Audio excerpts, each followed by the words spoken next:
Hello, everyone. Thank you very much.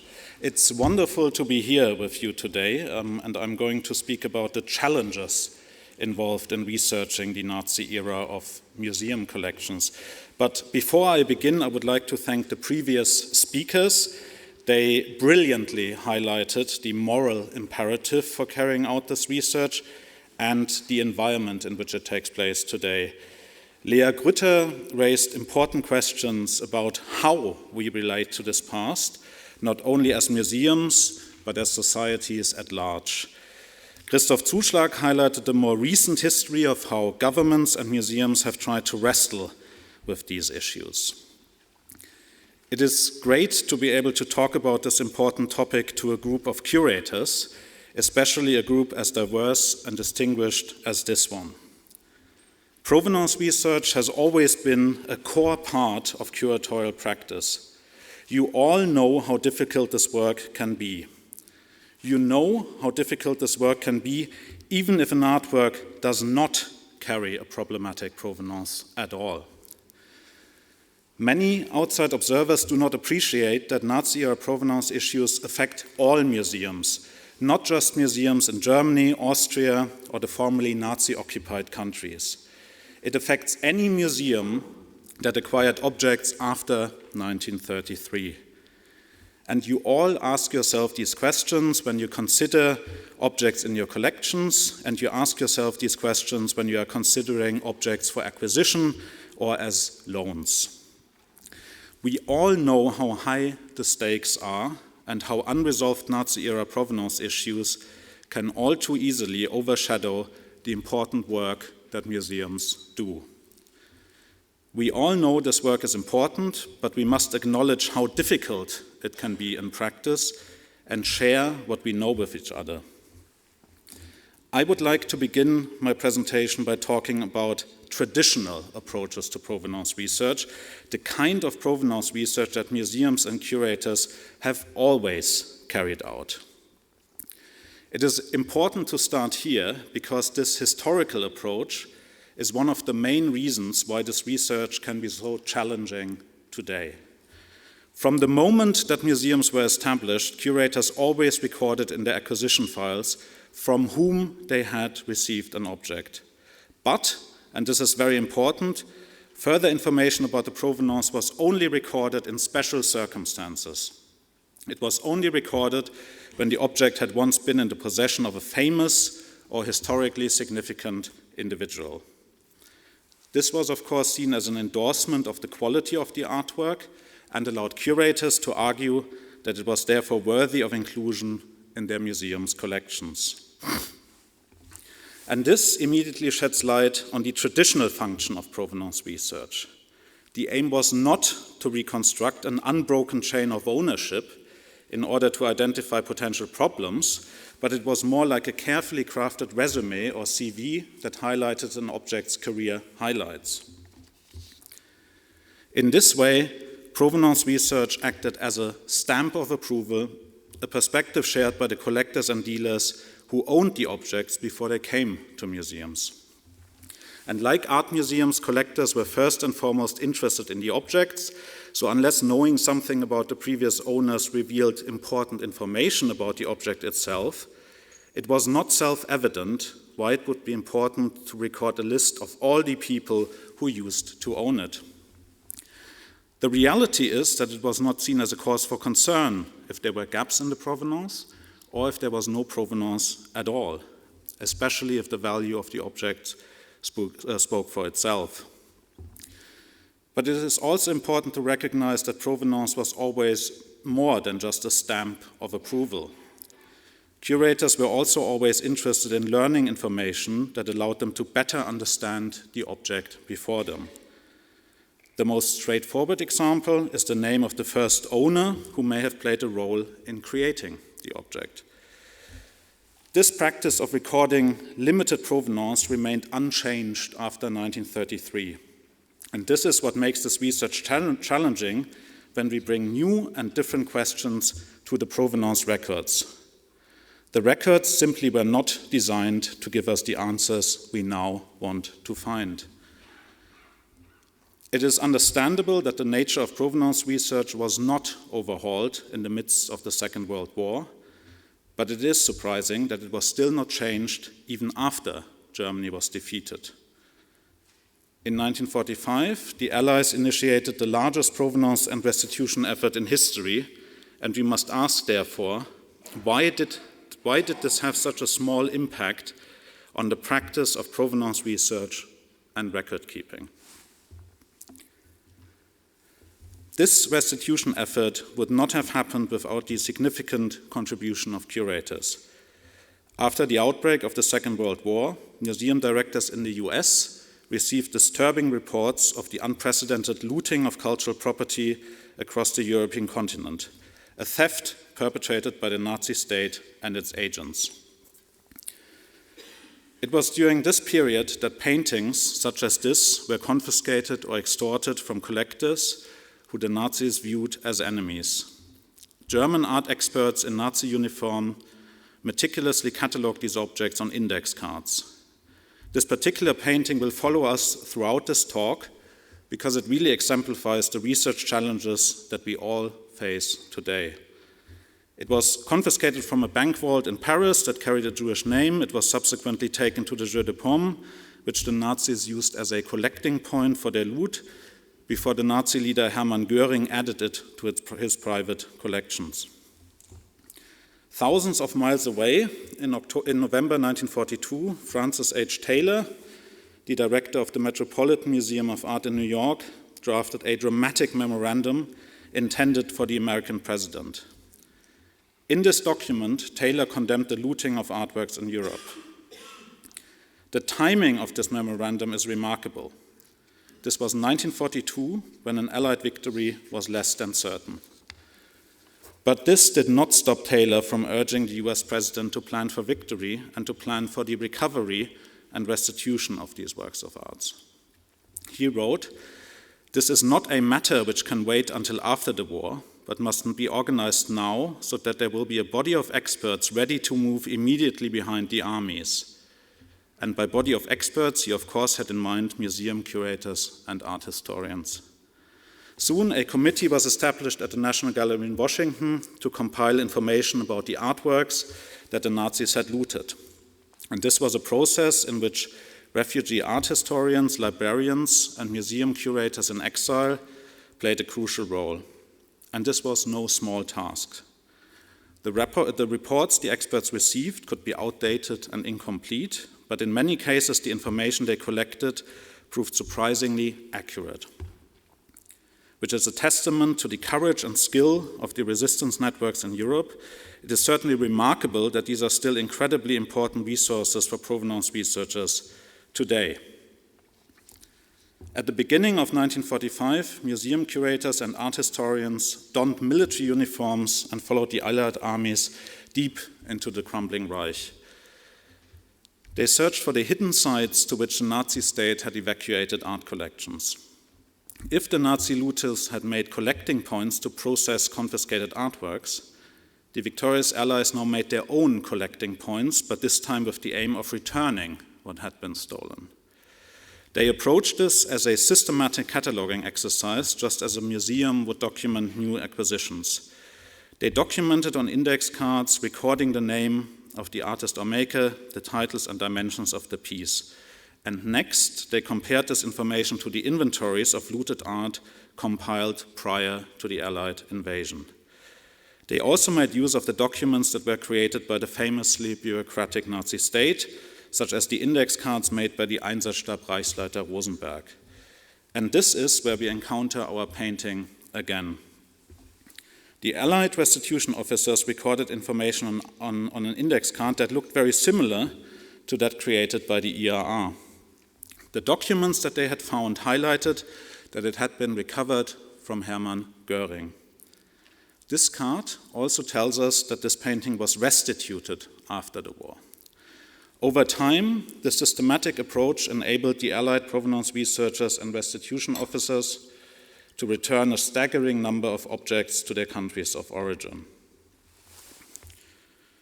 Now, we would certainly expect the curators who served in this effort to apply their experience that they had gained in Germany to their own collections.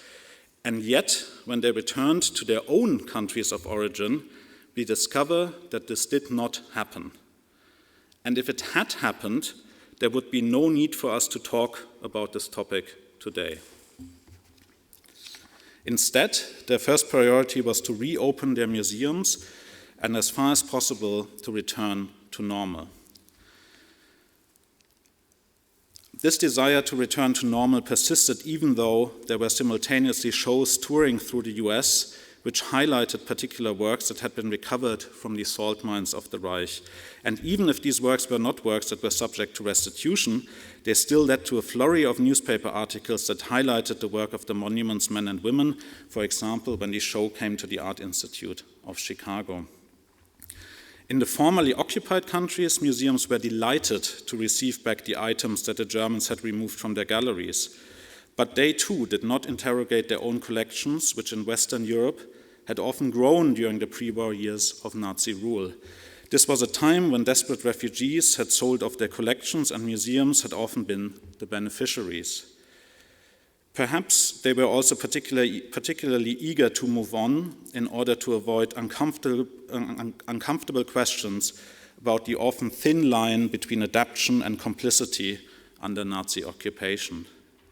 In Eastern Europe, meanwhile, the new regime's self-image as anti-fascist helped to sidestep these uncomfortable questions. In Germany, on the other hand, many directors and curators had served under and worked closely with the Nazi state, and many of them remained in post after 1945. And it comes as no surprise that here they were often entirely unwilling to confront the consequences of their actions. Instead, they busily reinvented themselves as heroic defenders of culture against Nazi incursions. In some cases, they erased the names of Jewish collectors from their acquisition books. So there were multiple motivations, all leading to the same result. The Western Allies wanted to get back to normal. The Soviet bloc thought it had wiped the slate clean. And in Germany, there was no desire to confront their own guilt. And in all cases, provenance research was left unreformed, and the provenance of museum collections was left largely unexamined. As a result, the number of works in museum collections that potentially belonged to victims of the Nazis continued to grow. Museums expanded their collections without asking in-depth questions about the provenance of the objects that they acquired. The Victoria and Albert Museum had 2 distinguished monuments men amongst its curators after the war, yet even this museum added more than 250,000 objects to its collections with very limited provenance information in the 4 decades after the war. And I think it's fair to say that for whatever reason, Nazi-era provenance issues were a real blind spot for museums in the decades following the war. And this blind spot lasted for more than 5 decades, and today means that our work is very challenging. And this would only change quite abruptly in 1998. This was when an international conference held at the US State Department fundamentally transformed how museums engage with the history of the objects in their collections and how they deal with new acquisitions. Its outcome, the Washington Principles, was an 11-point statement. This set the agenda for museums for years to come, and the question of provenance, as Christoph has shown, was directly addressed by the first principle, which stated, art that had been confiscated by the Nazis and not subsequently restituted should be identified. Now, this was not an academic conference, this was a diplomatic conference which changed policy and practices around the world. And even if it was not fully implemented, it dramatically changed public expectations of museums. Since that time, Nazi-era provenance was no longer a topic that could be ignored. Provenance was no longer peripheral. It forced the admission that museums, whether deliberately or not, had long turned a blind eye to these issues. And at a press conference in 2000, the director of Tate had to make the admission, there is no doubt it would have been better to look at this much sooner. As with the monuments men and women, the task of doing this research fell primarily to curators, but with the crucial difference that this time they were turning the spotlight on their own collections. And I must say that I really feel for this generation of curators who were suddenly expected to become expert researchers in the area of Nazi dispossession, politics, and history, which was research that pulled them far beyond their art historical training and often with very little institutional support. As they embarked on this research, it became very clear that museums often knew very little about the objects in their care. And this brings me to one of the major research challenges, the limitation of museum records. The reality that curators encountered in many museums was described by Julia Bartram, who I'm sure many of you know. She said, although British museum acquisition registers will always record from whom and usually where an object was purchased, it is very rare to find any note of earlier ownership. We must recognize that museums do not hold comprehensive records that can enable us to recover and reassemble these important stories. We might naturally hope that the famously bureaucratic Nazi state would have compiled a master list of looted objects which could be compared against the museum collection. And it is true that the Nazi bureaucracy was relentless in classifying, persecuting, and documenting the dispossession of their victims. They did create many inventories, but there is no such master list. There is no list that we can simply cross-check and compare against museum collections. So we always have to carry out archival research. The research challenges become apparent when we consider our painting, which was researched by my Art Institute colleague Martha Wolf. Martha Wolf took as her starting point the invoice in the curatorial object file. She recognized the handwriting on the verso as a characteristic number applied by the Einsatzstab, which led to the discovery of the documents that I showed you earlier. With this number, it was possible to obtain the relevant index card from the archive. Without this number, finding our painting on an index card would have required a trip to the archives, where one would have had to manually review tens of thousands of cards on the off chance of stumbling across our specific artwork. Thanks to Martha's effort, it became possible in this and many other cases to reinsert the name of the Jewish owner into a historical record from which it had been erased.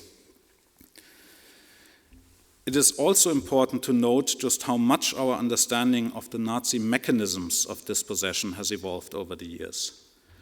In the late 1990s, Nazi dispossession tended to be understood as outright confiscations carried out by the Gestapo. The fact that the name of the Washington Principles contained the term Nazi confiscated art is indicative of this perspective. But today, our understanding is much more nuanced, and we recognize that even completely legal-seeming art market transactions can conceal a troubling history. The energy behind the rise in provenance research has led to a remarkable push to digitize and make available online crucial evidence that was hitherto fragmented or hidden from sight in dusty archives. The advantage of these databases is that they short-circuit time-consuming research and lead us directly to the archives. Today, just by typing the name of an artwork into a database, curators can achieve research results that only a couple of decades ago would have taken months or years. But I also think it's important not to be too optimistic about these databases, because like museum records, they carry their own issues and limitations. This research has now been going on for twice as long as the Nazi regime was in power. And this is testament to the complexity of the work required. It is interesting that the research challenges that curators faced 25 years ago are still exactly the same today. The main challenges are that the museum records are often very limited and that it is very difficult to make the connection to archives that hold the information we need. Databases have made this research easier to some extent, but they are no replacement for archival research, which always remains necessary if we discover a troubling connection to the Nazi past. Research into an existing collection is complex and time-consuming, but when considering potential acquisition, it becomes infinitely more challenging, and I think you all know this in this room. When a curator spots an object with gaps in its provenance at an upcoming auction, they have very little time to research it before the object may be sold to a private collector who is under no obligation to follow due diligence protocols.